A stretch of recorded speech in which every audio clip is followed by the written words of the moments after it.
में उत्तर पाने के बाद बेताल पुनः गायब हो गया। भूत प्रेतों से भरे उस महाश्मशान में राजा विक्रमादित्य फिर से उस शिंशपा वृक्ष के नीचे पहुंचा। यद्यपि बेताल ने अपने अनेक रूप दिखलाए किंतु राजा ने उसे वृक्ष से नीचे उतार लिया और उसे अपने कंधे पर लादकर चुपचाप मार्ग पर चलते रहे।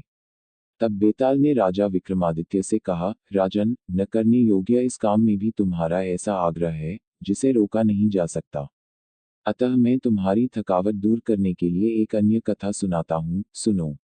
कलिंग देश में स्वर्गपुरी के समान भव्य नगरी थी, जहाँ उत्तम आचरण वाले लोग रहते थे। वहाँ ऐश्वर्य और पराक्रम के लिए प्रद्युम्न के समान ही प्रसिद्ध प्रद्युम्न नाम का राजा शासन करता था। उस नगर के एक छोर पर यज्ञस्थल नाम का एक गांव था जिसे राजा प्रद्युम्न ने ब्राह्मणों को दान स्वरूप दिया था। उसी गांव में यज्ञसोम नाम का एक वेद्य ब्राह्मण भी रहता था, जो अत्यंत धनवान था। वह अग्निहोत्री था तथा अतिथि देवों का सम्मान करने वाला था। जब उस ब्राह्मण का यौवन बीत गया, तब 100 मनोरथों के बाद उसके ही योग्य उसकी पत्नी के एक पुत्र उत्पन्न हुआ। उत्तम लक्षणों वाला वह बालक पिता के घर में बढ़ने लगा। ब्राह्मणों ने विधिपूर्वक उसका नाम देवसोम रखा। वह बालक, जिसने अपनी विद्या, विनय आदि गुणों से लोगों को वशीभूत कर लिया था, जब 16 वर्ष का हुआ, तब अचानक ज्वर के कारण मृत्यु को प्राप्त हो गया। उसके पिता यज्ञसोम ने स्नेह के कारण अपनी पत्नी सहित उस मरे हुए पुत्र को आलिंगन में बांधे रखा और बहुत देर तक उसके शव को दाह क्रिया के लिए नहीं जाने दिया। बाद में वहां इकट्ठे हुए बड़े बूढ़ों ने उसे इस प्रकार समझाया, ब्राह्मण, आप तो भूत और भविष्य को जानने वाले हैं। आप क्या जल के बबूले के समान क्षण भंगुर इस संसार की गति नहीं जानते। इस संसार में ऐसे भी राजा थे, जो उन मनोहर राजमहलों में रत्नजड़ित पलंगों पर बैठे, जहां संगीत की झनकार भरी रहती थी, अपने शरीर पर चंदन का लेप करते थे और अपने को अमर समझकर उत्तम स्त्रियों से घिरे रहते और सुख भोगते थे। ऐसे महापराक्रमियों को भी काल ने अपना ग्रास बना लिया। वे भी अकेले ही उस शमशान में पहुंचे जहां उनके अनुयायी और प्रेत रो रहे थे और आसपास श्रृगाल चीत्कार कर रहे थे।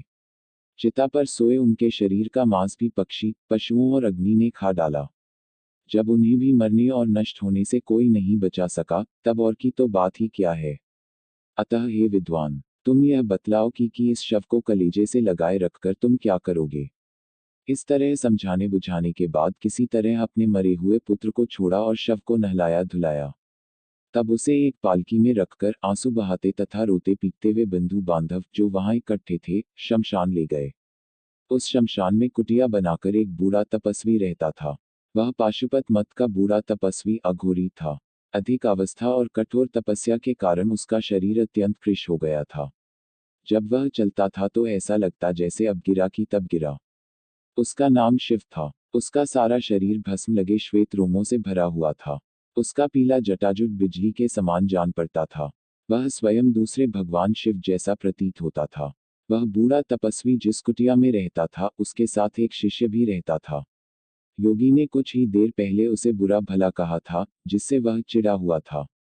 वह मूर्ख और दुष्ट था। ध्यान और योग आदि क्रियाओं में लगा रहने के कारण उसे अहंकार हो गया था। वह भीख में मिले हुए अन्न को खाकर निर्वाह करता था। बाहर दूर से आते हुए इस जन कोलाहल को सुनकर योगी ने उससे कहा, बाहर जाकर झटपट यह तो देखकर आओ कि इस शमशान में ऐसा शोरगुल क्यों हो रहा है, जैसा इससे पहले कभी नहीं सुना गया। बूढ़ा तपस्वी जब ऐसा बोला तो शिष्य ने उत्तर दिया, मैं नहीं जाऊंगा, आप ही जाए। मेरी भिक्षा की बेला बीती जा रही है। यह सुनकर बूढ़ा तपस्वी बोला, अरे पेटू, धिक्कार है तुझे। आधा दिन बीत जाने पर यह तेरी कैसी भिक्षा की बेला है। इस पर उस क्रुद्ध तपस्वी ने कहा, अरे बुड्ढे, धिक्कार मुझे नहीं तुझ पर है। आज से न तो मैं तेरा शिष्य हूँ और न तू मेरा गुरु। मैं दूसरी जगह जा रहा हूँ। तू संभाल अपना यह कमंडल। यह कहकर वह उठा और उस तपस्वी के सम्मुख दंड कमंडल रखकर वहां से चलता बना। कुछ देर बाद वह बूढ़ा तपस्वी हंसता हुआ अपनी कुटिया से बाहर निकलकर वहां पहुंचा जहां ब्राह्मण कुमार को दाह कर्म के लिए लाया गया था। उसने देखा कि लोग तरुणाई के द्वार पर खड़े उस बालक के लिए शोक कर रहे हैं। बुढ़ापे से क्षीण उस योगी ने बालक के शरीर में प्रवेश करने का निश्चय किया। झटपट एकांत में जाकर पहले तो वह जी खोलकर रोया, फिर अंगों के उचित संचालन के साथ शीघ्रता से नाचने लगा। पल भर बाद यौवन की इच्छा रखने वाले उस तपस्वी ने अपना शरीर छोड़कर उस ब्राह्मण पुत्र के शरीर में प्रवेश किया।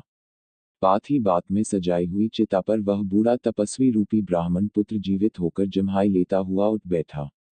यह देखकर वहां उपस्थित सभी लोग आश्चर्यचकित रह गए। ब्राह्मण पुत्र के शरीर में प्रविष्ट उस योगी ने, जो योगों का स्वामी था और अपने तमाम व्रतों को छोड़ना नहीं चाहता था, बातें बनाते हुए कहा, मरकर जब मैं परलोक पहुंचा तो भगवान शंकर ने प्रकट होकर मुझे जीवनदान दिया और कहा कि तुम्हें पाशुपत अघोरी व्रत लेना है। मुझे इसी समय एकांत में जाकर यह व्रत ग्रहण करना है। यदि मैं ऐसा नहीं करूंगा तो जीवित नहीं रहूंगा। इसलिए आप सब लोग वापस लौट जाइए, मैं जा रहा हूं। इस प्रकार उस तपस्वी ने, जिसने व्रत का दृढ़ निश्चय कर रखा था, वहां एकत्र हुए हर्ष और शोक से विह्वल सब लोगों को समझा बुझाकर घर लौटा दिया। तत्पश्चात उसने उस जगह जाकर, जहां उसका पहला शरीर पड़ा हुआ था, वह मृत शरीर एक गड्ढे में डाला और व्रत धारण करके युवा शरीर में वह महायोगी कहीं अन्यत्र चला गया। राजा विक्रमादित्य को यह कथा सुनाकर बेताल ने उससे पुनः कहा, राजन, अब तुम मुझे यह बतलाओ कि दूसरे शरीर में प्रवेश करने से पहले वह बूढ़ा तपस्वी क्यों रोया और फिर नाचने क्यों लगा। मुझे इस बात को जानने का बड़ा कौतूहल हो रहा है। बेताल की यह बात सुनकर शाप से आशंकित और बुद्धिमानों में श्रेष्ठ राजा ने मौन त्याग दिया और बेताल से कहा, हे बेताल, इन बातों से वह बूढ़ा तपस्वी जो अभिप्राय रखता था, वह सुनो। उस वृद्ध तपस्वी ने सोचा कि इस बूढ़े शरीर के साथ बहुत दिनों तक मैं सिद्धियों की साधना करता रहा हूँ। अब मैं इस शरीर का त्याग करने जा रहा हूँ जिसे माँ बाप ने बचपन में लाड प्यार से पाला था। यही सोचकर वह बूढ़ा तपस्वी दुखी हुआ और रोया था, क्योंकि शरीर का मोह छोड़ना बड़ा कठिन काम होता है।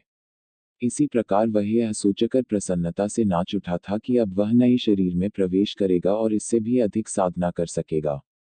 शव के शरीर में बैठा हुआ वह बेताल, राजा की यह बातें सुनकर उसके कंधे से उतरकर पुनः उसी शिष्पा वृक्ष पर जा बैठा।